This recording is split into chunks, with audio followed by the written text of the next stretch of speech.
What's up, world? It's your boy, the Beerded brother.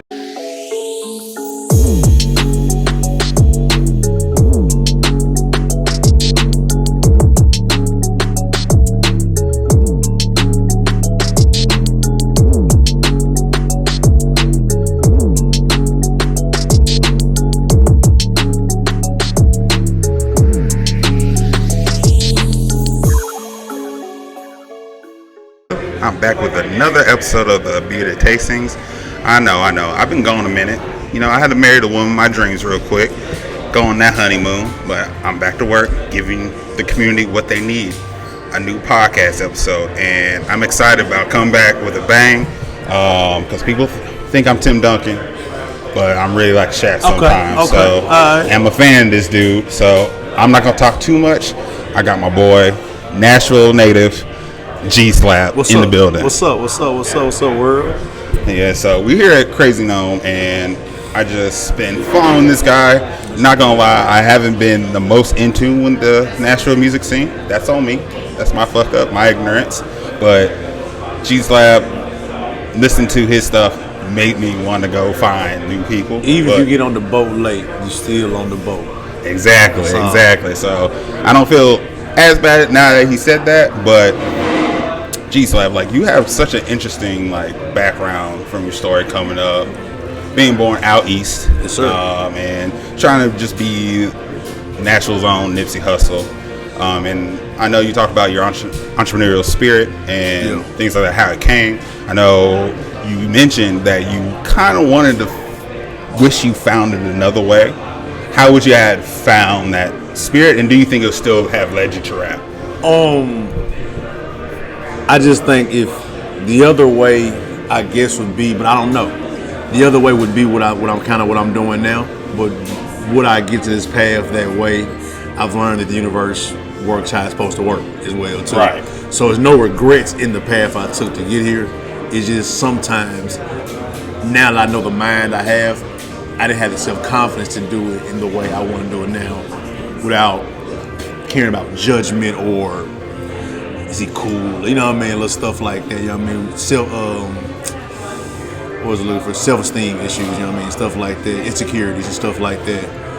So I probably wouldn't have sold drugs and did all that type of stuff as much as I didn't mean did certain things like that. But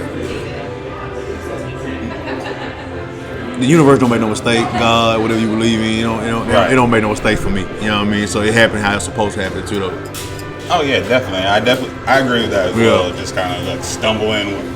You were stumbling. You gotta stumble, young boy. How you supposed to stumble? Pull up on what you pull up Facts. That's like the same thing for me. I like thinking back on it. I should have been in beer 5 years ago. Yeah. But like you said, that self-confidence, and people kind of talk you out of it. Like, why you want to do that for? Yeah. Like, why you want to do music?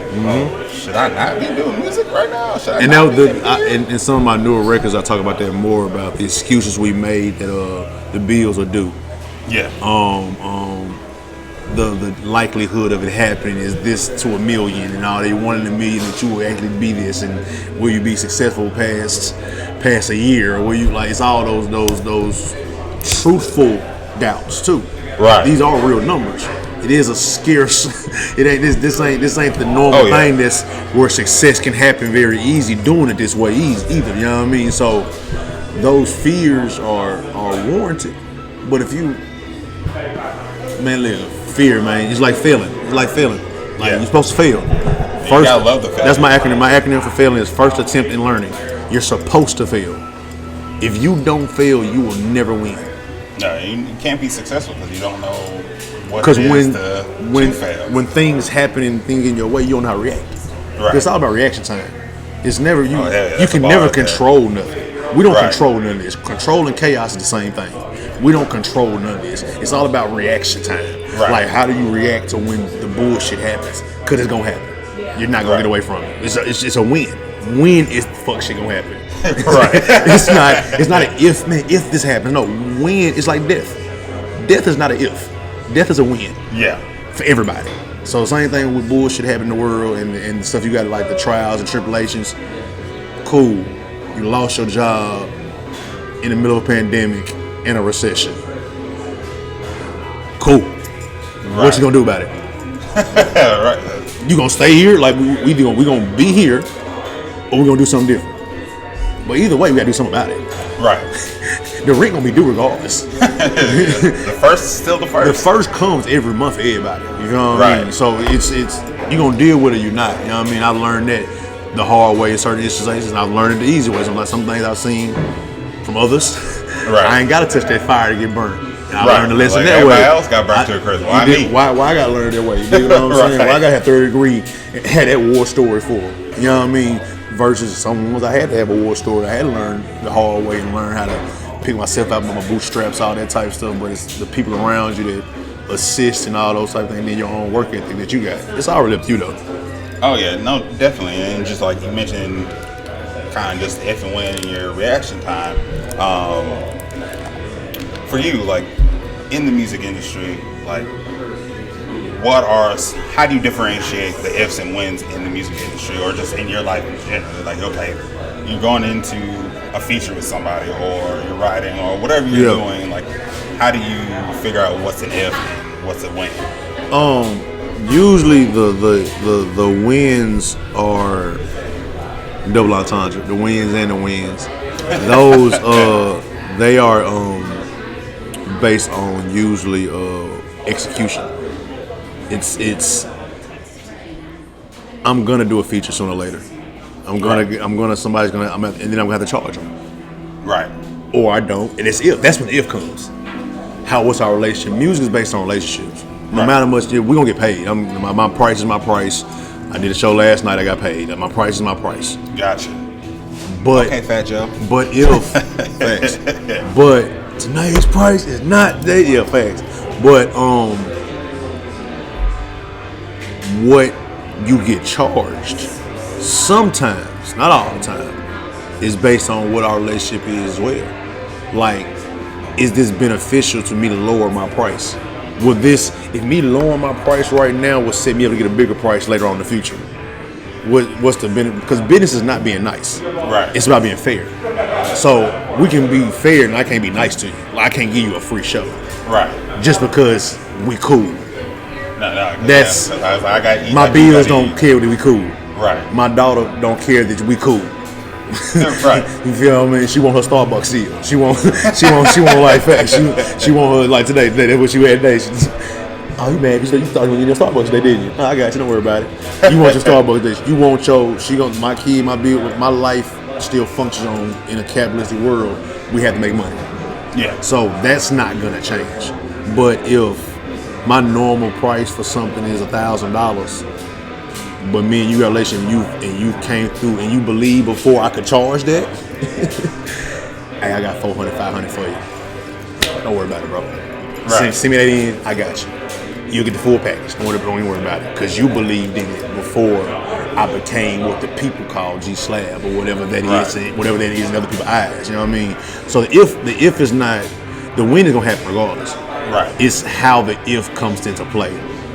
And when it comes to the BS in music, that's read your contract, get a lawyer. I mean, I can't really, like, when it comes to that type of stuff, like, the hardest thing about music industry is that the quote unquote normal way should be changed. So they say that's the normal way, like, we're just doing the standard. What's the standard? The standard should be different. That's the biggest thing in the music industry. Like, labels should have life insurance. We should have a union. We should have you can't retire off unless you super rich. Ain't retiring off music unless you save your money, invest it the right way. Like, it's entrepreneurial. Unless you make your pension, you have to make your. But we're signed to. If you're signed to a label, independent or major, and they can provide you with an advance of whatever like that, then they can take some of that advance and invest into your life insurance. Right. Because young niggas dying every day. If I got a life insurance that already, because I do, and I tell all the time, please get life insurance. I got two. I got whole life, and a regular death type thing. You know what I mean? Because the whole life you can take money for out of now. My daughter can get access to it faster if some happens to me prematurely, something like that. You dig what I'm saying? So I always say, if I got a beneficiary and all that, get whole life insurance. You can make money off of it, and you can spend it without getting certain penalties and stuff like that, and all that type of stuff as well. Like, I wear chains, I wear jewelry, I like to dress nice here and there. You know what I mean? If somebody Unfortunately, does something because of that. I need to know to my daughter straight. Right. You dig what I'm saying? I need to know in case it's just anything, car wreck, anything can happen. Like, right, you can just step out here, something happens. You know what I mean? You should prepare for that. And young dudes, especially young niggas, they be in the streets. That's selfish for you not to go get life insurance if you making money in the streets. That's selfish. That's the first I heard of that night, but I love it though. Because you can't stop nobody from doing stuff. You can't control somebody from being who they are. The lessons gotta happen. You just gotta stumble the way you stumble. You get your lesson the way you get it. You doing something. If you're gonna be outside, you got to know this. You got to know that. This camp. Look, if you outside, get life insurance, please. That's it. That's if you don't get learn none of it from me. You heard it here first, y'all. Get life insurance. You feel? But don't act like you didn't warn y'all. Cause I be seeing these funerals and everybody want to go GoFundMes. Yeah. You know what I mean? You get a real whole life insurance thing like that. You don't even have to worry about it. You ain't got to think about it, and you got money left over. Right. You know what I mean? What society has showed me, man, some people can't even afford to die. Ooh, that's deep. Yeah. You know what I mean? Yeah, some like people can't physically, you can't even afford to die right now. You can't do nothing reckless right now. If that happened to your life, you put your family in another hole. All right, you're already. Which my generational wealth. No one talk about how we got generational debt. That's true. That is true, man. These beers looking good. I ain't gonna lie. Yeah, I'd be remiss not introduce our beer on a beer podcast. Yeah, I look at you funny. I look at you a little funny. As you should. So our first one is a black IPA called Friendly Zombie right here. It's on my left. It's on my left too. Yeah. So it's black IPA. I know that sounds weird, y'all. Black IPA. Usually IPAs are like kind of golden, super hoppy, but like this one is made with darker malts. Okay. So when it's like brewing and everything like that, it brews, boils darker, but it still has the same profile. But it has a little roastiness on the finish. It does. Taste that. Okay.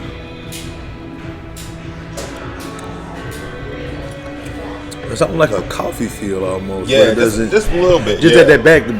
That back finish right there. Mm-hmm. It's like that roasty, like from the malt profile. Yeah. The malt profile really puts that like roasty. I'm not, like I said, I told you, I'm not a beer person, so this is all putting me on game anyway. That's why you are a perfect guest, because I love to bring in black people that are making real moves in the city and introducing them to craft beer.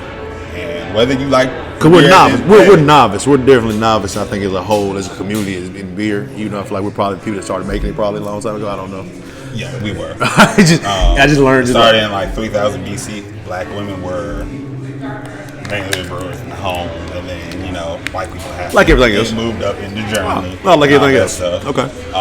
But speaking of just like craft beer, like what was your knowledge of beer growing up, and versus like what was it like now before?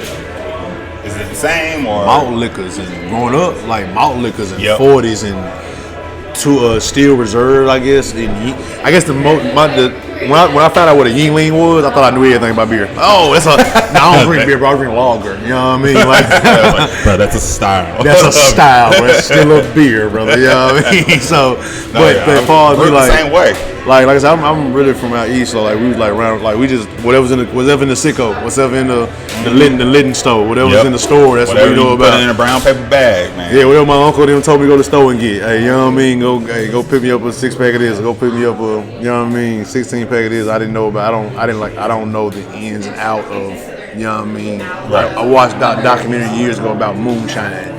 And got like how that started, so that's why I had a feeling black people started here too. Yeah, we started doing everything first. Like, of course. And so, but I grew up the same way. I'm from Decatur, Georgia. Zone 6. Zone 6 stand up, right there off of Flash Shoals. Bro, I know you at. Oh yeah. Mom still live at the crib out the road. Hey man, so, yeah, they'll never want to leave. They'll never want to leave. No, so like that's all I do is a brown paper bag. Mad Dog. All that Coke 45. You feel me? For real. Got him a 40, homie. Hell yeah. That tight. But yeah, like, and just kind of like talking to us, like, craft beer in Black communities overlooked. And speaking of being overlooked, I was listening to your deep dish convo conversation. You're talking about being overlooked. Shout out my boy Jerome. Jerome, what's going on, man? I'm open for an episode, so I'll let your boy. I think that'd be cool. Definitely love to sit you down. Mike first, I think I should do a tag, man. Oh yeah, pizza and beer go good together. Hell yeah, it does. Hell yeah, it does. You know what I mean? Trust me, I know. Many nights. Good research. Oh yeah, that was my go-to. No, super broke days. No, man, let me go and get this $5 beer and case, and let me get this Domino's pizza. Facts. $15. Appreciate you. Done. You're right. For 2 days. yeah, 2 days work. That's the weekend. No, facts. That's a fact. But on there, you're talking about like you live in kind of this space of being overlooked, but not overlooked, because it's like, oh, we had this lineup. Oh shit, we forgot Slab. This you is like that living in that space, and it made me think of that line on your opening song for First Afterthought, because you were talking about you be Tim Duncan so long, people forget I'm Shaq. Like, I feel like I'm the same way, but just like it's someone that's kind of battling with that identity. How? And when I toe that line, when I said that, I don't want people to misconstrue. Like, some of it's my fault. Yeah. You see what I'm saying? Like, some of it is my humbleness making me take a back seat, feeling like I didn't deserve to be in the front. Right. So, as much as you know I'm good at what I do, if I don't display that on a high level all the time, you're gonna be like, oh, I mess with him because he's a respectable person, but I don't know if he got the it factor and can dominate. And that's what the Tim Duncan thing come from. I'm getting rings. And I am actually dominant. I'm actually dominant, but because I'm not overly with it, you think I'm not, my place in the spectrum ain't as high. Right. So it was never even a diss to Tim Duncan. I love Tim Duncan. I got the Wake Forward Tim Duncan jersey. You dig what I'm saying? I love Tim Duncan. It's the fact of where they put Tim Duncan in comparison to Shaq. And realistically, probably right here, Tim Duncan might be right here. But you didn't know I'm Shaq though. Right. You didn't know that without me, Kobe, and D-Wade ain't got these rings. Sometimes you need to know that. Right. Because I can prove that somebody wouldn't have got it without me. And sometimes you gotta prove that I have to dunk on you and push you off me too. I gotta break the glass sometimes. So you know that whenever I gotta get in that bag, I can do it. Gotcha. I can do it. But I'm a smooth dude. I got a game like Tim Duncan, man. I'm real fundamental. Right. I can really rap. I'm really fundamental. Like I can really rap, but also I can put them electrifying songs and stuff together, like how Shaq got electrifying moves. I can put them electrifying moves together. You know what I mean? I think the best of sometimes you gotta go with the bank shot. And sometimes go with the bank shot. And I think nowadays I will if I compare myself, I'd be Giannis. Oh, okay. Because he's dominant. Put a 50 piece in on the last game when it mattered. But also, you can tell he's reserved. He keeps it. He turns up in the arena he needs to turn up in. Because I want y'all to get y'all buckets too. Yeah. I want everybody to win. That's always been my thing. Right. I want everybody to win. But I gotta get mine too. When I realized for us to win, I gotta win. And that was kind of the turning point for me, a lot of stuff. When I realized for us to win, I gotta win. I can't help nobody if I help myself. Exactly. I can't. What can I do to somebody? If we all post, if we all post, we're looking at each other crazy. We look at each other like, man. Then you get bitter. Right. Then you like, man, it's their fault. It's their fault. No. You gotta take responsibility. I gotta win for us to win. Exactly. Yeah. You gotta win for your family to win. Same thing in your wife. She gotta win for y'all fancy. It's gotta be, everybody gotta have that self-confidence where I gotta do what I gotta do for me as well. Right. On top of that balance of making sure the team gets their stats too. That's why people love that's why we love not Steph Curry, why we love the Warriors. Yeah. Not because Steph Curry is the best player in the world, is that he make you Klay Thompson look like he the best player in the world some days. And then Draymond Green, like he the best defense player in the world some days. Yeah. And then Jordan Poole come out as the unsung hero.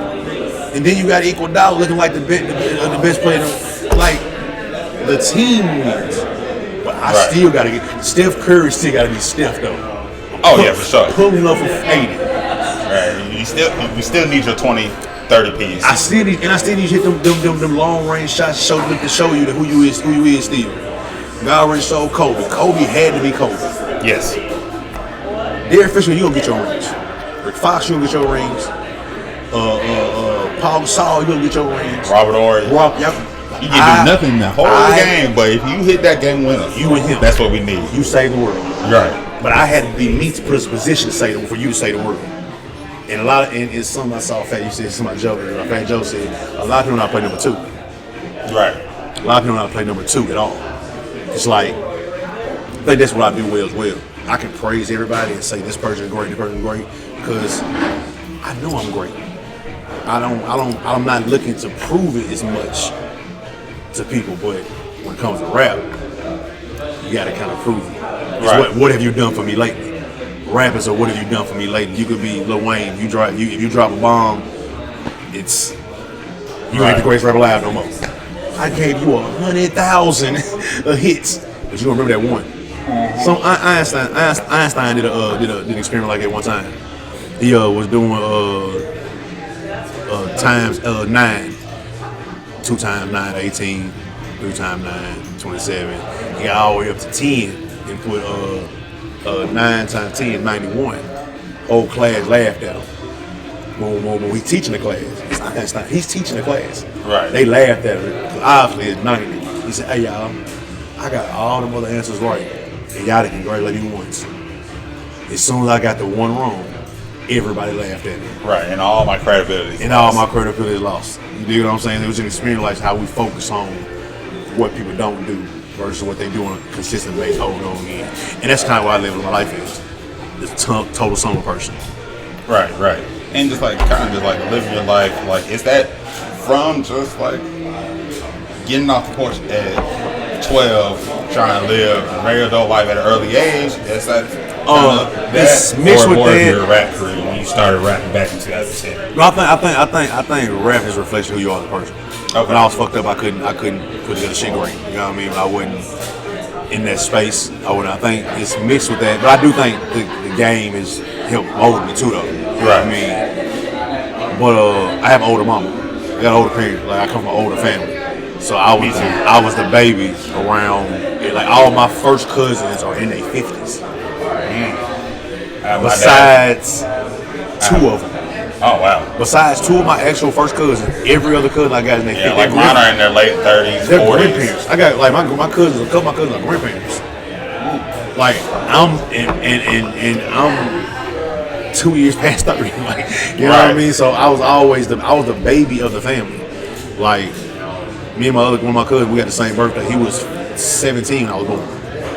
You know what I mean? So it's like these people are super old, and my sister, she, I was in her 50s. Oh wow! You know what I mean? So I'm the baby out of a very older family. My mom had me in her 30s, so I'm just an old young person with a lot of older people around me.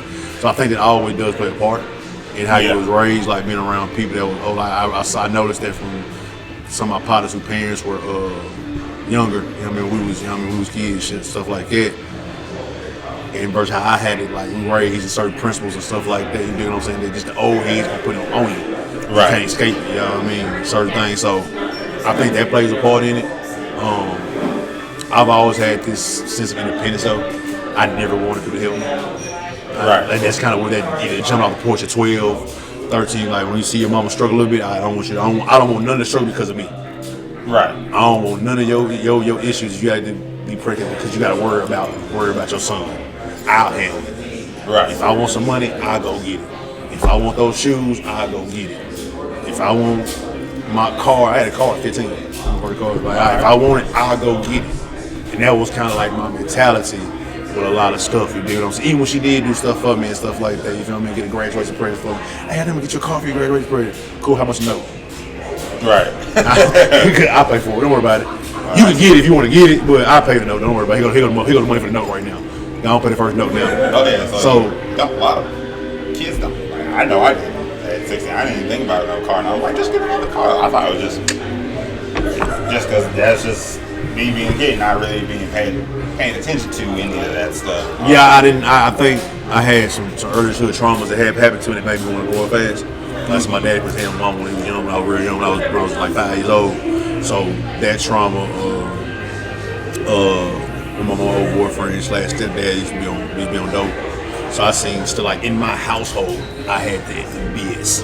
I didn't have to go to the streets to see the BS. Right. You know what I mean? So then when literally on your doorstep. So when I had to go outside and I see more BS, it's like, oh, we all fucked up.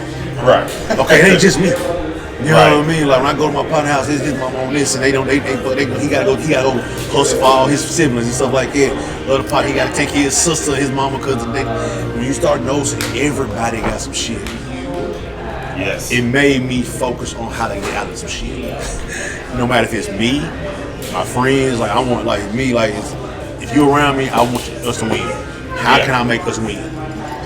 I put on other responsibilities that even some wasn't mine, which is the mentality you had when you see all your people fucked up. Right. Like I can't be the only one gonna win. Hey, bro, can we? All right, this is the play we're gonna do. Let's do this play together. We can really make some money. And so that's kind of how I live the mentality of my life of trying to everybody win. Right. But you got to win yourself first, though. And that's what I had to realize. You got to win you can't stretch yourself so thin to where you just don't have room for your own growth, your own, like you said, wins. Because you start seeing everybody learn from what you tell them. Right. And you ain't applying. You ain't moving nowhere. You ain't moving nowhere. No, I definitely feel that, and I want to get to this next brew. It's called Two to Tango. Okay. It's a tangerine saison, so it's going to be a little citrusy. I like tangerine. A little pepper. The saisons are made with a specific yeast that has a little bit like peppercorn in there. But don't worry, it's not actual like black pepper. Oh no, okay, yeah. Like I don't think it's just kind of how the yeast and how you can manipulate it and work with it a little bit. But speaking of like Two to Tango, I was just wondering two things that are very interesting to me is like Nashville when it comes to the genre of rap and hip hop. Usually cities and regions have their identity. From New York with the grit and grime, and you can almost hear the hard work and the come up in their lyrics to Atlanta, where that beat comes on. Ashes just move. Like they don't even try to. Y'all got that. Y'all, I mean that's been y'all. I mean, even when you think about Memphis and stuff like that, you know what I mean? To the West Coast, like their lyrics oozing out the speakers, just like that is like fire, right? I like that way better than that. This is fire. That's fair. This is fire. That's quite all right. Like this style's not for everyone. I like it. But I really enjoy this. Like I drink this way faster than I would. Like I had like a whole picture of like something like it. Like I drink this way faster. I drink that. That's more of a slow sip to me. That's more of like a. Oh yeah, for sure. Like usually like IPAs, because they're just kind of just so powerful in their taste. Like if I was at the spot, taste profile. That's a joint. That's a joint with that me. Like that one right. That first one, like I had me a good little joint. Sip that slow.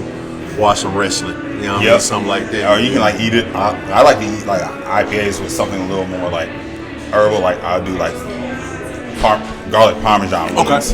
Something like that. Okay. It kind of balances out. Balance out that like greasiness and like parmesan, but it's garlic still, in there. It brings out the little flavor. Yeah. Fire. So okay. Yeah. But with this one, I was kind of talking about the identity. Like it's almost like what's the identity of Nashville's hip hop and rap scene? Like Atlanta's got the strip club bangers. West Coast has got the. I always say Nashville's rap scene is not a sounds of feel. It's authenticity. Just no matter who you hear rap, you know that's them. You can hear their personality through the songs. From when I hear Trapper Man Dale to when I hear even the people that's not born here but have made a home here, like the Tim Gents. When I hear Deja McBride from So Sweet Poison, myself versus a Petty versus to even Petty to Stan, like the authenticity is what I hear from Nashville and just Tennessee people in a whole, but especially in the Middle Tennessee area, from here to Clarksville to a place like we just. are authentic. Right. We are who we are. When you hear G Slab, you get a sense of, oh, that's who he is. Right. Cause I don't sound nothing like Trap Mandel. Trap Mandel don't sound nothing like Starlito. Starlito don't sound nothing like Stan. Stan don't sound nothing like the Black Sun. Black Sun, like I can just keep going on, and when you hear each one of them, you know that's them. Right. And on top of that, because we're Music City's quality, we're really good songwriters. Like when you hear the rap records that we come out with, they're really good records. Really crafted really well on how they put their words here and the melody sit right here depending on if they do R&B or whatever like that. Right. Even the punk rock bands that live here and stuff like that. Nashville as a whole, the music scene, especially hip hop and R&B. Oh yeah. We are some of the best writers I've seen or heard amongst. I'll put us against anybody. And yes, I'm biased, but whatever. Right. When but also I've been to New York. I've been around them boys. I be in Cali. Just came back from Cali. I be in Cali. I know what's going on with them boys out there. Right. They nice. It is different in this city, and that's why a lot of people are trying to move here now. Not just because of gentrification, not just because of the quote unquote money. They seeing what's going on, and they see what we can really bring to the table in this industry that's needing something new. Right. This industry is bleeding. They crying for something that's up there they can touch and feel in music. Tangibility without it being tangible sometimes. It's nothing that grabs your soul in music lately. Ain't nothing like beside when the big people drop. Of course, when Beyonce dropped, the whole world gonna stop.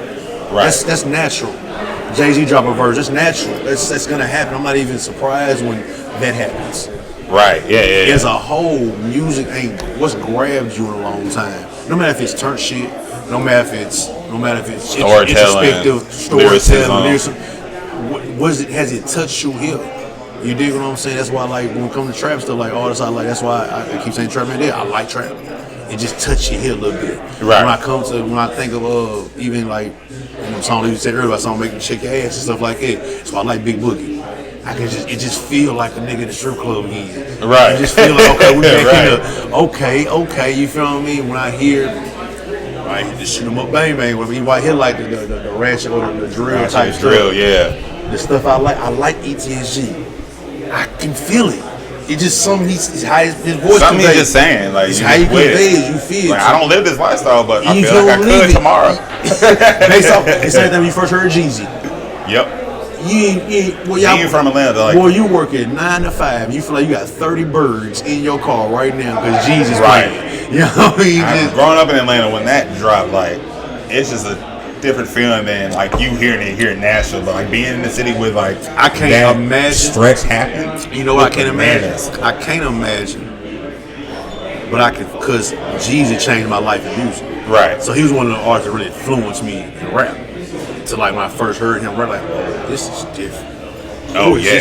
And I got immersed. I'm a Jeezy fan. Like today I die. You know what I mean? Everybody who know me know me. I play Jeezy all the time. Before everybody. Yeah, I miss Jeezy for real. Oh man. Yeah. But I can't imagine. But also I was a couple years later, like 06, 07, when he became Young G for real. Yeah. And became that.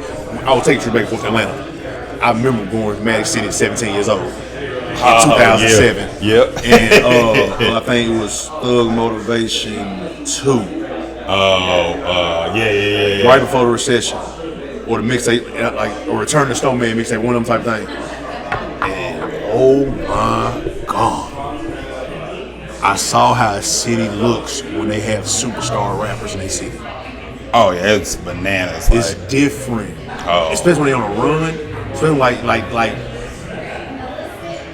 I would love to see, like, go back and forth to Atlanta, like when Lil Baby first popped off. Oh yeah. When you're on a run, when Young Thug first popped off, like when you're on a run and you from a city, and you're in a city where like you can just run through that city and just be on a run. The energy of the city is just different. It's like, I ain't gonna let you know. I remember when it felt like when Young Buck first came out though. Yeah. Cause he had Shawty Wanna Ride was came on the club and stuff like that, or Stomp came on and stuff like that came on in the club, like. It was a rap. It was a and wrap. you run it back 2-3 times. Yeah. Really, we ain't really done with this energy right now. I really want to hit this a couple more times before y'all even go to the next. Before you go to the next song. Only thing that can trump it right now was something like Jeezy. Yeah. Young Jock Out, stuff like that. Oh like, yeah. That's and that snap music. That snap music. Like that's the only thing could like Navy. That's the only thing like. But we was into Boosie a lot too here though. Yeah. Boosie is up here. Real heavy. Nah, he shot videos down here and everything when I was a kid. Like, we used to have stores and stuff like that called Hang Time and all that type of stuff. Like, Boosie was for real. 2000, like mid 2000s to like 2000. Lil Boosie. Yeah, pre-jail Boosie. Oh man, that was being from Atlanta. Like, I still remember the day. Like, as people make fun of this song, Crank That Soulja Boy hit. Oh, I know. The moment that hit in Atlanta, like, I remember just looking at my neighborhood friends like, what the fuck is this? We know this is history, but what do we do? And this is when YouTube just started rolling out. And he wasn't cool doing it at first. People thought he was weird. He was recording himself doing stuff and the dances and all that type I still stuff. remember the very first video of Crank That Soulja Boy I watched. And I knew, I was like, oh shit. And then once people started catching the videos, like Leaning With a Rock With It, Laffy Taffy came out. And then they started doing all the I call them like the B-level version, like the Batman and do all that type of stuff. But now it's like we were at the epicenter of that ripple effect. And it's just like... It changed that day though. It's like that's when Atlanta officially got an identity. It was like, we create dance music. That's what y'all do. It's like Atlanta and New Orleans. We're gonna get y'all moving, y'all. We're gonna start great dances. Yeah, like I said, New Orleans was bounce. New Orleans was bounce. You know what I'm saying? And Memphis had like but also y'all. Memphis is like in between. Because y'all in between. Bounce, not full because the crunk era was inspired off the Memphis '90s era. Yeah. That early, you know what I mean? All that type shit with Player Fly and all that type shit. Early 3-6. But then when the crunk era came, like you just didn't know what to do. Everybody was doing everything. You see Memphis dudes, be Atlanta dudes, you see Atlanta dudes get Nashville, all the young buck come. What the fuck is going on in the South? Then Texas came out crazy. Oh yeah, well, Chopped and Screwed. Like that from like 2004. About 3-4, about 4, because that's right after the Jay-Z quote unquote the fake retirement when he did Black Album. Yeah, and the South started. I couldn't remember when like that was. That's why I right around that time. Because I always say it all the time. I'm a fan of South music because I'm from the South. But East Coast music made me start rapping. I start rapping because East Coast music. Yeah, because of I feel like I hear that a lot. Benny Siegel. Joel Santana, and Jay. Like those were like the first three that made me. And then when I heard, it made me know I could do it for real. I guess all the way. And still, I was outside. I was a young nigga still. But what was probably keep trying to do was when I heard T.I. Underground Legend. Oh no, okay. When I heard Urban Legend. I heard that. I gotta get in this. I gotta get in this game ASAP. Because it was storytelling. Yes. Trap music was storytelling. I'm serious with storytelling, but this was like on a high level of it, and it could have hits with the storytelling. Yes. It's like, you can still be yourself and still make a hit record. You know what I mean? I definitely agree with that. I kind of want to bring back to beer. Of course, it's not a huge in the black community. It doesn't get mentioned as much in hip hop like it does a liquor, like a Ciroc, Hennessy, Effing Vodka by 50. Everybody's got like some sort of liquor. Something.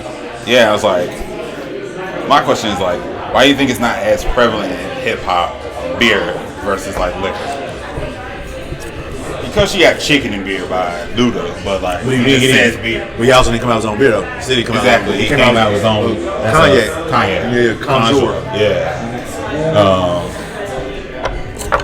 I think it's based on the bravado of the money aspect of beer, quote unquote, being cheap. In the sense of it versus liquor being expensive. And being a sense of prestige type thing, kind of like wine.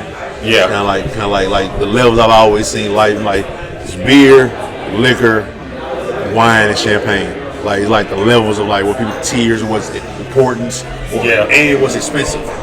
That's true. I mean? Like aged bottle and champagne and wine kind of go in back and forth because you can get an expensive as red wine, and it's like you can get an expensive as champagne. It's $5,000, $10,000. You know what I mean? For they make 6 bottles every 7 years. Every 7 years. And the last one they made was 2012. Right. You know what I mean? Type of shit. You know what I mean? Champagne the same way. This champagne was made by this boom boom boom. It's from 19, boom boom boom. It's 18, whatever like that. Right. It's only 12 bottles left in the world. $20,000. Liquor, depending on who makes it, fine Azul, or you start seeing certain tequilas or certain liquor, certain Remy, and you start, you know what I mean, you start doing like that. Oh, this must be some really triple stilled and brewed, made this way, so it costs more. Beer, I think, has always had the sense like anybody can do it. Right. It's not no exclusivity to it as much as the other things are. So for rappers, it's not like. And like I said, I think beer's always been a thing. Like liquor costs more than liquor stuff. Yeah, beer's cheap. No rapper wants to be associated with cheap. True. Rap is based off bravado and based off braggadocious type stuff. Even the ghetto raps, like you know, what I mean, you always talk about you're trying to get champagne popping. You don't do beer popping. What's one of the most? You don't want to talk about doing keg stands. What's one of the most famous things? You got champagne taste with beer money. Right. You know what I'm saying? I think it's that. It's just a connotation of beer, like not knowing for some people, depending on what type of beer it is, shit ain't cheap. No. Depending on what type of, like you said, IPA, depending on what type of, like how it's brewed, where it's made at. And the ingredients, like some stuff like doesn't get made as often, like this black IPA we drink, it's expensive to make. I believe it. With the ingredients and things like that, you gotta get certain ingredients overseas. It's like when I told my partner, talking about Kentucky bourbon, the beer. Right. every place don't make no Kentucky bourbon. Right. Because it costs a little more to me to shell that in my face to get that brewed, and you might get your pint. That shit cost $15-$20 for a beer. Yes. Yeah. And like beer can be expensive, but it's not expensive in terms of when you're looking at Conjure. That might be $40 versus a 6-pack. But like, there's beers out there. I've seen bottles of beers $25 for a cans, bottle. 4-packs of beer $28 for a bottle. You know what I'm saying? And I think, but because what you said about education, of us not knowing, we from the hood mostly, or we from those environments. They got a brewery down in Atlanta. And you know that. So you know what I mean. But that's not Napa, and also the still what type of rapper. It's the type of rapper. That's true. If like you say, if a Napa Roots come out with a beer, no one will like it's corny. Because that makes sense. Because they country as hell. Home brewed. If Chance the Rapper said he had a beer. He did a collab with Goose Island out in Chicago years ago. No one's gonna bet the eye. It's Chance the Rapper. Yeah. Lil Baby say he coming out with a beer, they gonna look at him funny. That should be good. I bet it be fire. But they'll look at him like, why you ain't got a liquor, a champagne, or something that in their mind matches the status of who you are or where you're at, where you're trying to go. People already know Slab. I'm smoke a lot of weed, money. People associate certain things tight with me a little bit. But they know I'm from the ghetto too. I don't care. So I can kind of do whatever. Right. Because I don't put myself on that high of a pedestal to where I only drink the finest of this or whatever like that. You know what I mean? And if you know me in person, you know I probably do drink like that. If you know me in person, like when my father said, bro, you always bring out the good tequila. I was like, I drink tequila when I want. I want good tequila. I'm not gonna get the bottom of the barrel stuff. I know also because I've been dumb and been cheap. Yeah. I know what the next morning when that shit be like. It's going to hurt. It's going to hurt. And I know your that feelings hurt, your body hurt. I'd rather get the Lobos. I'd rather go get the higher whatever. If I do, I'd rather get the De Leon. I'd rather get something just a little more. If I'm gonna get it, if I'm not gonna spend the top dollar on the. I want a good middle of the road. Something that's not. And I think people associate beer with all low road, but it's not. It's not at all. It's not. Natty Ice ain't nothing that like this. You know what I mean? Like, so I don't even touch Natty Ice. I don't drink Bud Light or Miller Lite. I don't look at it. It's the same way I don't drink vodka. I don't drink low grade tequila. I just won't do it. That's fair. If you tell me you got house tequila, I'll go to the store. Yeah. You know what I mean? Like, unless I'm already so lit where I just need something. To keep this baby rolling. To keep this rolling. But that might be the only one I get that night. I think I did like last night, actually. I was already on some Casamigos. Ooh, okay. Got to the venue before I had to go perform and stuff like that. But I was on Casamigos early that day. Just kind of. Oh, the Friday. Yeah. So I went and did. I was on Casamigos there, but the girl had house tequila. I looked at. Give me Respirado there. Just get don't give me Blanco. Just give me the Reposado. It's like I know Reposado's gonna be alright no matter what grade it is. Just give Reposado and I'll be okay. Right. And then I'll end my night off that one drink and just be done. But yeah, let's kind of. So I think that's why for rappers we just associate it with not being the braggadocious thing to talk about. I just, like you said, nobody said I just popped 4 cases of beer. No one. It sounds country as hell. Yeah, it's okay. We country. And it's all good. It's all good. Those are interesting reasons. I just was looking more like marketing. But that's why. Standpoint. But even that trickles down to that. How do you market it? If your brand is this, how do you? How do you market that if your brand is this?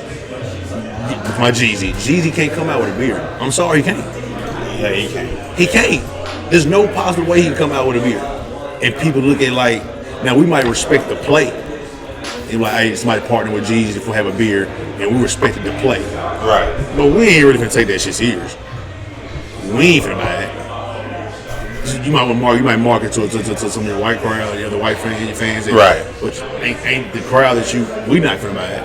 Yeah. It's like, and that marketing, it can't be lackadaisical, which brings us to our next beer, which is called Lackadaisical. It's a hazy IPA. It doesn't look too hazy just because whatever happened in their fermenting process.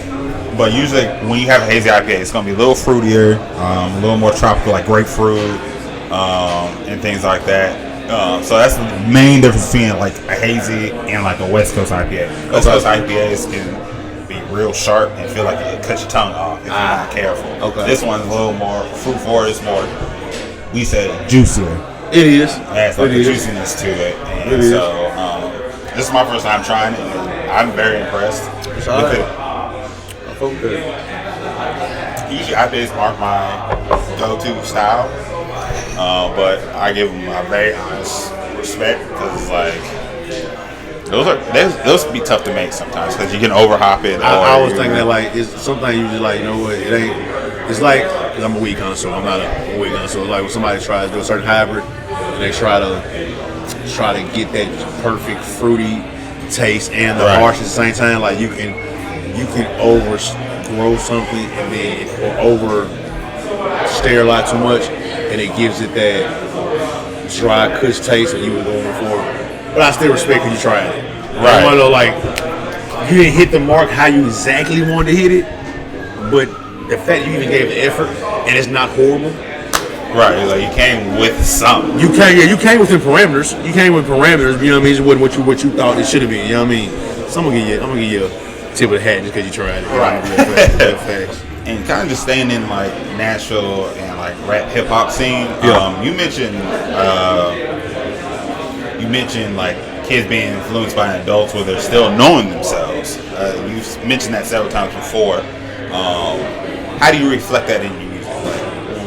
Like, what does that look like for you when you're sitting down writing a rap? You're like, man, I don't want kids to think about this, but like, this bar is cold, or like, do you just kind of pick and choose songs that be like, okay, this is for young OGs coming up, and like, but also I need to do this for the OGs of the OGs. I think the balance is being yourself, of not trying to think about that part of it too much.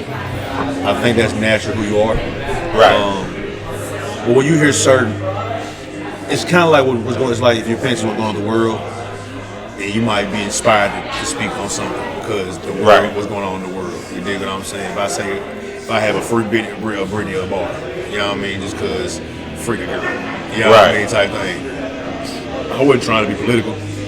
I wasn't trying to quote unquote. That's just what I really felt. I really felt if I'm giving game, I really might have a conversation with somebody. I really talked to a lot of younger people too. So I talked to people. I talked to kids who are from age 15 all the way to people who are older than me. So it's like, I talked to people who are 16 to 25, and I got a whole bunch of old heads who even look for me for guidance sometimes too. Right. That you gotta frame it in a way that each side gonna get it. Old head not gonna hear me the same way that the young nigga will hear me because he don't look up to me. Right. You know what I mean? Young nigga kind of might look up to you a little bit. He admire you in some form of fashion. Older gentleman or woman, they just see that you're thriving in a space faster than they did, usually. So what is you? So they're trying to get those tips. They're trying to get those tips and stuff like that. But also when it's that, what's that? I'm trying to think of the word. That bridge. Where the old head not understanding the young nigga. I think that's why I come and play with it. Bridge that gap. That's why I bridge the gap. I think that I help that out because I can bridge the gap for the young nigga and the older nigga because I'm OG to somebody. Yeah, like that song J. Cole, Middle Child. That's been my life. Is being the middle child, and I'm not a middle child in my family, but that's been my life for all that type of thing. Like I'm either somebody's big homie or I'm somebody's little homie. Right. And but even my big homie respect me like a big homie. Even my big homie might respect me like a big homie. Right. And my little homie, I never look down on him because I know how it felt to be that way. Right. So I always get that respect. You know where they're coming from. Yeah, I don't look down on people younger than me. I look at them right in the eye. Like when my little partner Andre Wolf, like 24. You know what I mean? We're 25 now, 24, 25. I never look at him like he's a 24 or 25-year-old young person or something like that. Right. Because I still spiritually know how I feel to be 25. And I didn't like how some people talk to me when I was 25. Because they thought I didn't know no better. But I might do better. I might know more in this area than you actually know. Right. I never stopped learning from people younger than me. They got the juice. Yeah, they see something different, man. Each generation sees something more clearer than the last generation. What I see better than what my big cousins see. My big cousins see better than what our mamas and them saw. Right. Our mamas see better than our grandparents and them saw. Like, so if you think the growth stopped after you stupid. Right.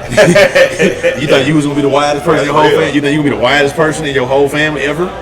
Because you at this age now and they're not at this age now? Nah, you better listen to your little cousins. Right. You better listen to your little homies that be in the street, you know what I mean? Your little homies, your partners and stuff like that, because they got some juice. They got the game. They understand some things that you're not going to understand. And sometimes they just need to know how to refine it. Right. You're better at refining. You refine certain things already. They need help in carving it, and chiseling it out. Right. They got the sculpture though. They know exactly what they trying to get to. They just need help chiseling it out. And that's knowing where to start. And for the old heads, like it's never too late. That's why I always tell my OGs, like it's just never too late to do what you think you could have not did. This right here can get you anything. Right. If you really know how to use your phone, this can get you anything in the world. While sitting on the couch. While sitting on the couch, watching your favorite Netflix show. Right. You know how much 2 texts and DMs like could change your whole life. You know how much business I connected watching She-Hulk this week? I need to watch that. She-Hulk my shit. But you know how many business I didn't just conducted, sitting at the house and House of Dragons on. Right. And I'm just let me check the DM real fast. Boom, boom, boom, boom, boom. I got one right now from one of my publishers as I'm looking at my phone. Like we do business here on this podcast. Boom, no facts. We stay cooking, we stay brewing, baby. Keep brewing up some facts. So it's like you can make money if you know how to use this really well, not be afraid to be novice or something. A lot of humans, our biggest problem is we're scared to not know. We hate not knowing. That FOMO is could be a killer sometimes. You not knowing is the best thing you can be. That's the best place to be at. Because when you know, that's when shit get jaded sometimes, when you know. Right. You know, then you're only going to know too much or even more. Mm-hmm. So I think that's the best thing. When I first started producing my own series and stuff like that, like I didn't know what I was doing. I just knew I had an idea. I want to do this. I got some good people in mind. They believed in it. Let's make it work. Let's rock. We'll figure out. We'll stumble. We'll figure out the stuff on the way. Okay, you know what? We need to get a set aside. Well, let's put the chair over here. Let's do an interview like this. Let's make sure this space is cleared out. Like you'll learn all those as you go, but you got to do it. You can't get nowhere by just sitting there just trying to decide if I'm going to do it or not. Right. So I feel that. And using your voice, you do more than just try to you do more with speaking to children. That kind of goes with part of your moniker, Slab. Believe in your opportunity. Yep. That's what I was just getting to. Is some people call it Slab. Sometimes add the B.I.N.O at the end and believe in new opportunities. I think that's a beautiful thing, especially for rappers representing the community. For you, how important is it for you to be involved in your community, or rappers to be involved in the community beyond rapping in their songs? I could rap about Zone 6 all day, every day, but I'm not back in Zone 6. It's a subconscious responsibility that you don't know you had until you start doing it. Right. Oh, it ain't. When people tell rappers they should do this, no. If you want to go get your bag and never come back home, but rep where you from, because you're repping where you're from based on when you used to be there, and this is what this means to me, but I'm never going back because I know what's there. I never make my feel weird if they don't want to quote unquote do that. Me personally, I feel like it's an obligation to do something. I ain't saying you gotta build the whole neighborhood up. It's not a sole responsibility on anybody. But collectively, we all need to be doing something. My motto is to be better than what we were raised on. So I just want to be better. I just want something to be better than what I was raised on. So I just wanted to look a little better than when I leave. Right. So when I'm on my last breath and I want somebody to say, yeah, out east is better because he from there. Nashville is better because he from there. And he did X, and he did B.I.N.O. He did. That's the ultimate thing. Legacy is to be remembered for what the right thing and what your family is. I want my daughter to always know when I pass and she started a foundation in my name proudly. Right. My father was this type of person. No, daddy was Slab. She can say, yup. Yup. No, fact. That's one of the goals, I guess, all to do that is to make sure we always have something better than we raised upon. Just some of the kids can go to. Some that the people that didn't get an education early in life can learn. Maybe they can get an education later on in life. Just whatever it is, something. And you ain't gotta have a particular thing like my boy Jaffe, he do the recycle or reinvest. Right. You know what I mean? Nashville Black Assembly, they doing the thing about the budget. You know what I mean? Gideon's Army or prevention protector. They protect the community where they prevent beefs and stuff like that going on in the neighborhoods. So they stop shootings and stuff because they're in the trenches. So everybody got their own. Everybody got a part to play. Everybody, and it's the totality. It's you do that over there. That's what you feel like you need to do to make the community better. Do that. You feel like you need to do this to make the community better. Do that. You do that. I'm gonna do this. And when the time is right, we'll all come together how it's supposed to come. But we ain't got to intersect everything. If you feel like recycling is the way to get the community better, go do it. Go holler at Jaffe. He doing it already. If you feel like being a violent prevention type of thing is the thing to do, go holler and get his army. If you feel like the budget and the national Nashville budget, go holler at Nashville Assembly. If you want to go and come talk to the kids one-on-one and get into the schools a little bit, come holler at B.I.N.O. It all makes sense. Knowing anybody in competition for the community, we just trying to make it better. Right. So I think that's what that leads into. But yeah, I think as a rapper, you do it if you feel it on your heart. for me, it's a subconscious thing. It became a responsibility I didn't know I had to have. And it's not my whole, I can't make it like my everyday day, 24 hours, 24/7, because I'm not in the space to do it yet. Right. But one day I will. I'm 50, 60 years old, and I ain't rapping no more like that on a regular basis and shit like that. And I'm not putting my brand together. I'm not trying to grow. I'm not trying to get my wins. Right. I'm trying to, man, that's my ultimate thing, man. Like, to go talk to people, man, and let them know it's a better way. You know what I mean? And we can do something different. I got you. And we're going to do our last beer, so we just got a few more questions and things like that. And this one's called Fading Embers. It's a porter. Chili porter, so it's gonna have a little bit of spice in there from the chilies. It's a porter, so it's gonna have a little bit of chocolate. It's like you haven't had chocolate, real chocolate. Yeah, like if you ever had like some sort of candy bar that has like chili peppers in it, it's gonna be like that, but in a beer form. Okay.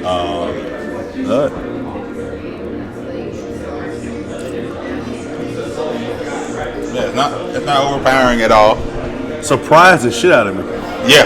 The aftertaste. That's what's the problem when beer is smooth and aftertaste. That's what I always problem about in beer. Yes. These two probably are my favorite ones right now. Oh yeah, the Tango. Citrus and the Tuba Tango and especially now we're in fall, it's cooling down a little bit. Like this is perfect to sit on your patio. No, thanks. On a nice like this definitely evening like with the porch lights on, roll up one and shit like that. This is definitely a good. And just watch the neighborhood. You ain't gotta really be doing it. Let's have some little tunes going in the background a little bit.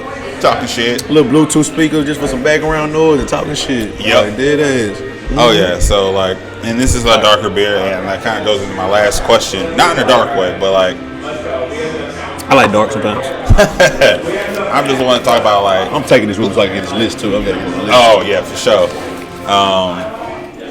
Kind of just talk about like black excellence. How do you define it, and does Nashville show your definition? I define it in two ways. I define it in people doing what they want. For black people, I think that's the ultimate thing of freedom. For black people, living the life you want to live without predication of anything else. And then two is setting something up for later on in life. After you're gone, it's right. The world is a good place. When old man plants a tree, he know he'll never see shade from. So, I think that's kind of what's about the responsibility thing. Like, black excellence has got to be something with generational wealth. It has to be. There's no other way.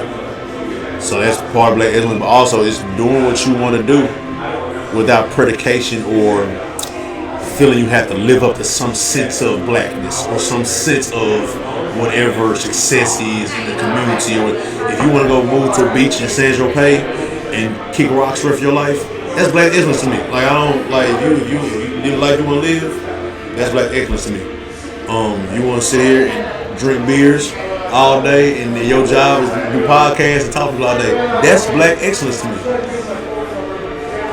Nashville is trying to get there. Right. I believe I'm from old Nashville. I'm from here. So I remember when we used to have come together. You remember when? I remember when Come Together Day was a thing. I remember when the movie theaters were there. I remember when my mom and them used to tell us about like when Jefferson Street had movie theaters and shit like that, and like it was an epicenter of blackness in the South in general.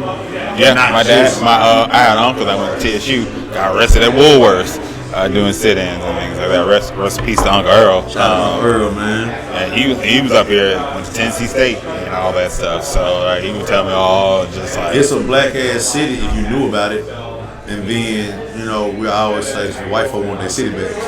Yeah. And then they moved out. They was in Brentwood. They was in Brentwood, Cool Springs, Franklin, Murfreesboro, all those out of the county. And then something happened in American society when people want to be closer to the inner city again. Yeah, it's starting to flip. And then it flipped. Now they want to push us out to those areas, and then they want their city back.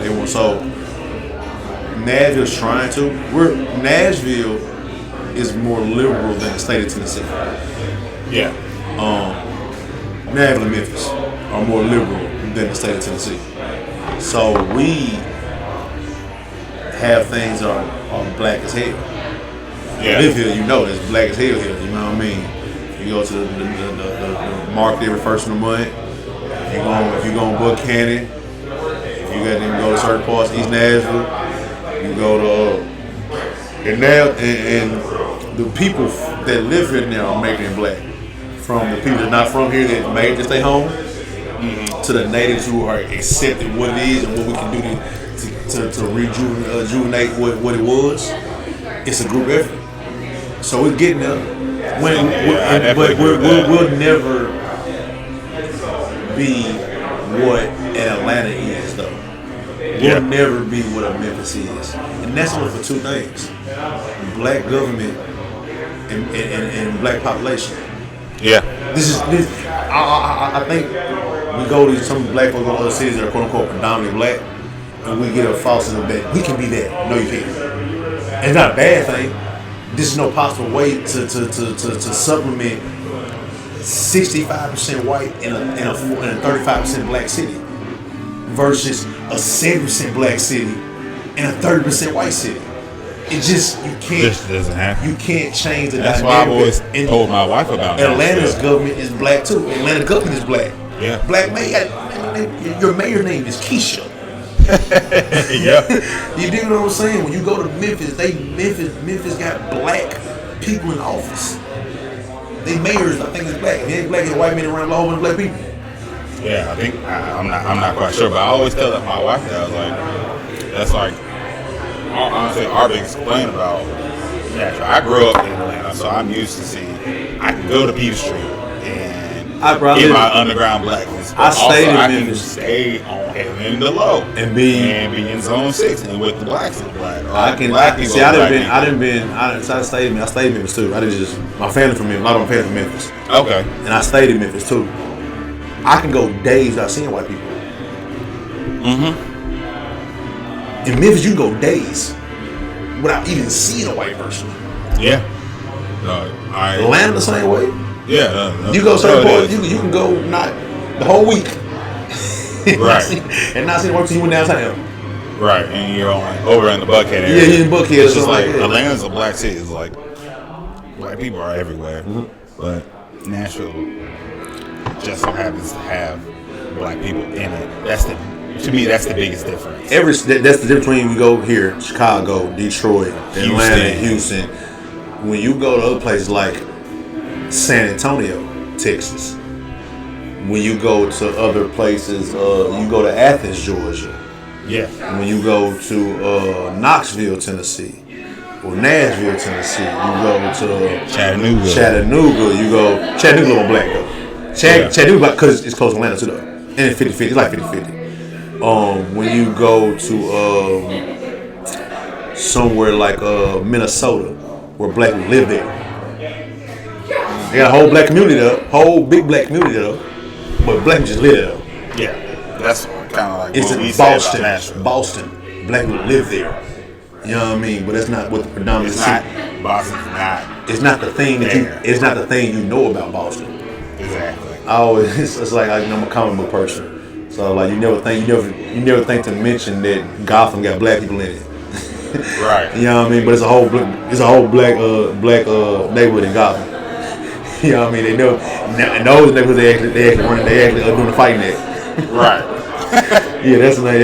Or even like the mall movies when they say like Hell's Kitchen, like that's what black folks is at Hell's Kitchen, and the poor Italians. Right. Yeah, right. Or the poor Irishmen. Yeah, that's when I was going. But you don't think about that because they always portray like Irish gangs, tiny gangs, and of course fucked up by whatever superheroes running through there. Whether it was Daredevil, Luke Cage. That's why Luke Cage was so good when it was on TV because you saw Harlem. Yeah. You saw all niggas. It's niggas in these cities, right? Y'all know that, right? Right. Like we exist. Peter Parker ain't just taking Queen's job. Y'all know that, right? You know what I mean? Yeah, well, we here too. We got a superhero. Hello. You know what I mean? You feel me? A couple actually. Hello. You feel me? What's going on? You feel what's going on? But I think that's the big difference. Like we are a city that are trying to exude the black excellence that we need, but it's really hard. It's just hard. Don't know. Is it just hard because it's hard to break through, or is it just because we don't know how to do it? Both. Okay. They've never seen. It's like what's going on with Slim Huskies right now, and what's going on with the rap XR in the city, and what's going on with just the Nash Fields, and you see all these events are black events in these spaces that they call white space, being in Brooklyn Bowl. You got Telefriend. Being in places that are quote unquote they doing it in Brooklyn Bowl, they doing it at home and all that type of places that we've always had, that we've cultivated and stuff. The blackness is there. It's just not. It's just they've never seen it before. Yeah. In Atlanta, it's normal. Those type of events is regular. Cause you got you never seen it what's before. What's the concert series there? The festival. I mean, the birthday bash happens here in Atlanta. Birthday bash. No, it's the festival. Oh, what's that black? It's literally something I went. No, it just happened. That's in New Orleans anyway. Oh, what is it called? One Music Fest. One Music Fest, and there was another one. But see that? Billboard Creative. Watch it though. The fact that you can't remember which one it is proving my point. That's true. It happens so regularly in Atlanta that you can't even remember which festival is happening. And Nashville have had for black event like it's gonna be the most highlighted thing. That's why the Nashville Black Market African Street Festival. Always pop. Only this past year. It's always pop. Afropunk. Sorry. Afropunk. That was because in Atlanta they got it in New York. It was pissing me off. I was like, I hear you. I don't know if you saw my face. I saw you. You see it in your eye. I'm listening to you, but I don't know. Afropunk. And they're in South Africa and things like that, and just like if Afropunk will be here, my jaw will crash through the floor. I'm like, but Nashville, when we had certain stuff that even just features a rap act on the festival. We make like the Black Festival now. Yeah. We got 3 rap acts on the whole festival. We got 12 rock acts. It's like on the. It's a rap concert at us. Exactly. Like that. You know what I mean? Or even having like watch this. People coming in tours. Did you know that Tyler Creator and Kevin Gates will be here? I knew Kevin Gates was going to be here. I didn't know Tyler. They both the same place. Not the same night. You know what I'm saying? They both in the middle. I saw. I hate that they do coming down here. The black artists. Even like that sound is ass. And I saw Lizzo there a couple years ago. And if you don't listen to her, check her out. The level of Tyler and Municipal, really? This is no disrespect to Kevin Gates. I'm a Kevin Gates fan. Tyler should not be in Municipal. Kevin Gates. Kevin Gates. No, that's what I'm saying. I was like, Tyler in Municipal? He couldn't even get sold out. He couldn't even at least do the rock. I feel like he could maybe even do Bridgestone. No, I would say Bridgestone. I feel at least do. I would say at the very least he can do Ryan. He had his own festival. He can do Bridgestone. That's true. But at the very least, because like Nashville could be weird about hip hop acts. I mean, like, acts that should be bigger aren't. Like who did I see? But I would think Tyler. I feel like Tyler bridged the gap of white crowd and black crowd. Yeah, you know what I mean. So that's what recently. It's like 2 or 3 albums. That's what threw me off. At first, I was like, I don't know. But that's what threw me off. The seeing that. But even that, I know people don't even. I didn't know Kevin Gates or him was coming to our road down the street. I'm not going to concert like anyway because I'm focused on craft and stuff like that. But I swear, if I was in somewhere else, I'd know that already. You know why? Because I was trying to open up. Right. That's already going on. Y'all got everything solidified. I ain't got even. That's why I want to know what's going on early. That's all you want to know. Try to slide in the door. So you open up. You know what I mean? And get your foot in. Your sound would have made sense with Kevin Gates. It is. I was like, not Tyler though. Like, no offense to him. I was like, y'all sounds are too contrasting. But it ain't nothing but, and it really ain't. It ain't that contrasting. I ain't put out no besides what I just put out First Afterthought. Yeah. All those songs 2 years old. Oh really? Every one of them. Oh wow. Every one of them. Not one new song on there. Oh, that's what's up. But that's great because a lot of people don't know that. A lot of things that you heard it here first. The Beerded Tastings. Oh yeah, they came out with last year. I one of them was 3.5 years old. 3? Yeah. Woo. I mean, I had so much views I just got in the cut too that if it don't make sense, I don't put it out. It makes sense to put it out. But now we're gonna put out more fresher music now, so that people can hear kind of where we're at. Okay. That Tyler feel won't feel as distant. Okay, I got you. Okay, that's fair. Appreciate that. I was like, I didn't be educated. I was like, because like when I say contrast, it's not like not a bad. No. I've explored more. He doesn't have a sound. He doesn't have a street feel. He don't. Like, but he can get on street records with dudes. Yeah. Him and 21 Savage and that Pharrell song is one of my favorite. My favorite songs. Him and Maxo Cream. Crazy. They crazy together. That's big personality. That's one of my favorite songs. They crazy together. It's bananas. No, it's crazy together. And also, like, I hate that he ain't getting as much record. Maxo like that. But he can rap about 85%. That's somebody compared me to him too one day. I see that. And I don't disagree with that. I didn't hear the music. I hadn't heard the music until somebody said that. Yeah. And I was like, okay. No, I agree with that. Like, I'm a big fan of Maxo, so like, you asked earlier, like that part, like who you know, who's great, or like, damn, Maxo, one you just kind of forget about it. You're not trying to. Yeah. He don't do it's just because he don't play internet games. True. He put the music out. He shoot the videos. Market himself, how you gotta market himself. And he gets the fans he gets. And he gets the fuck out. Yeah. Fuck with it. Fuck with it. You know, it's okay.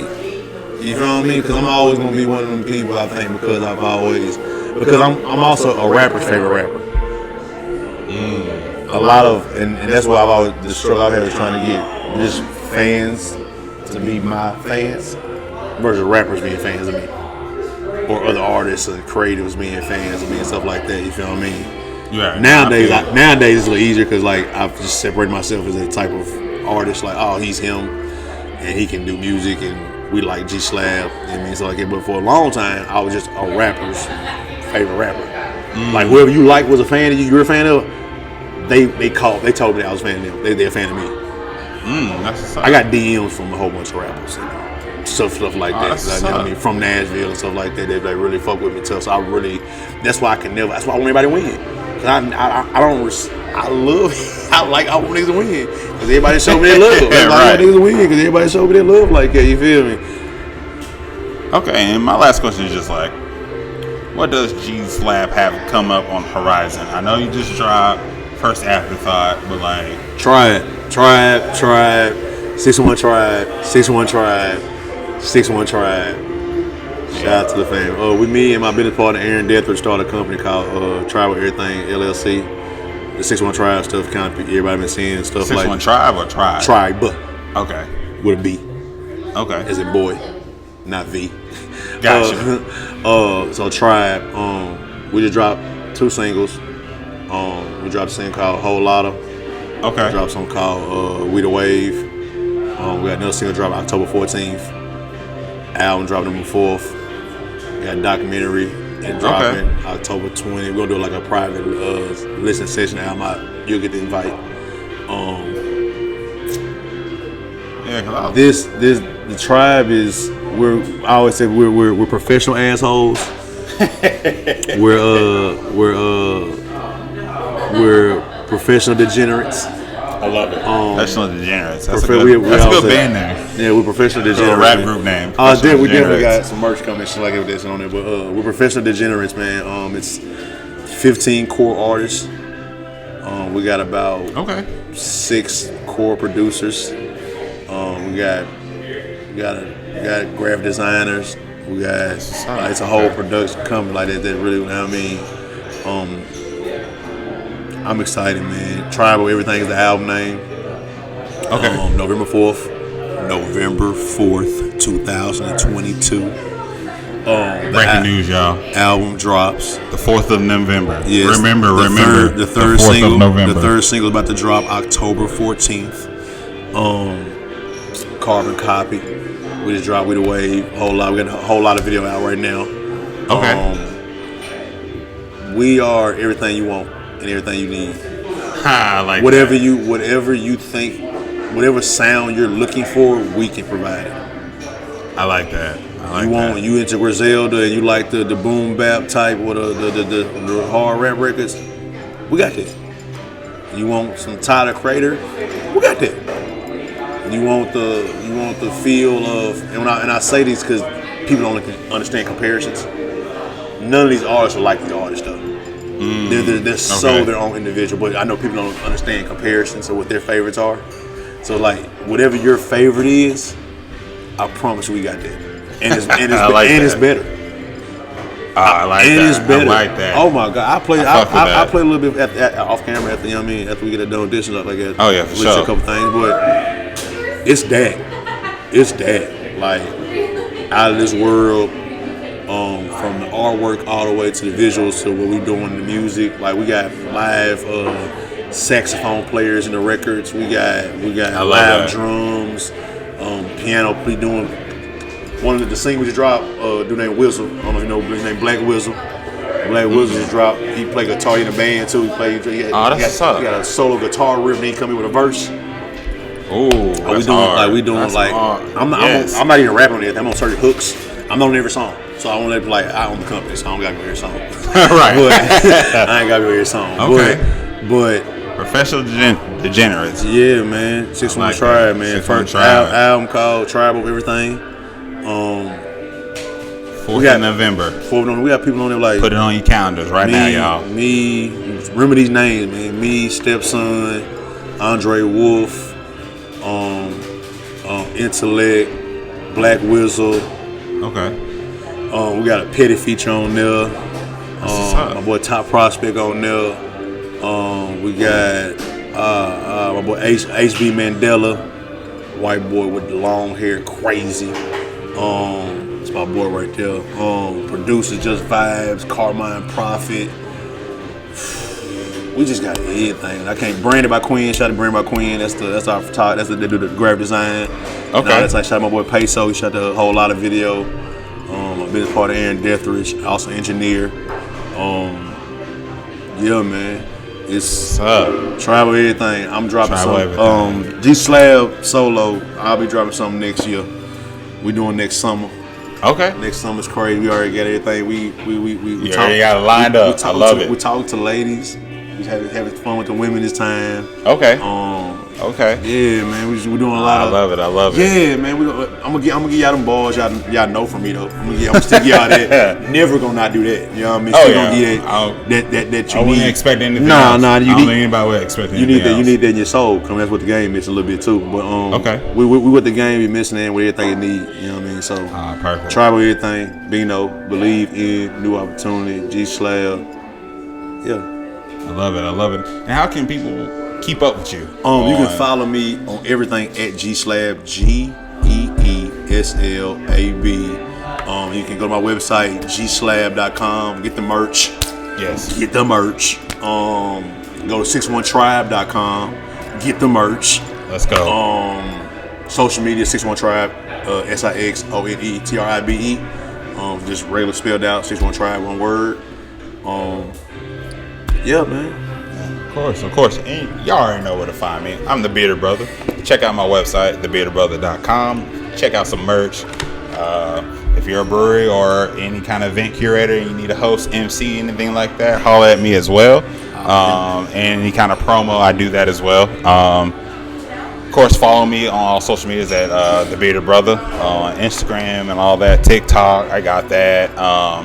Yeah, of course, you already know. Make sure you grab good beer, grab your friends, and drink the hell up, y'all. We did.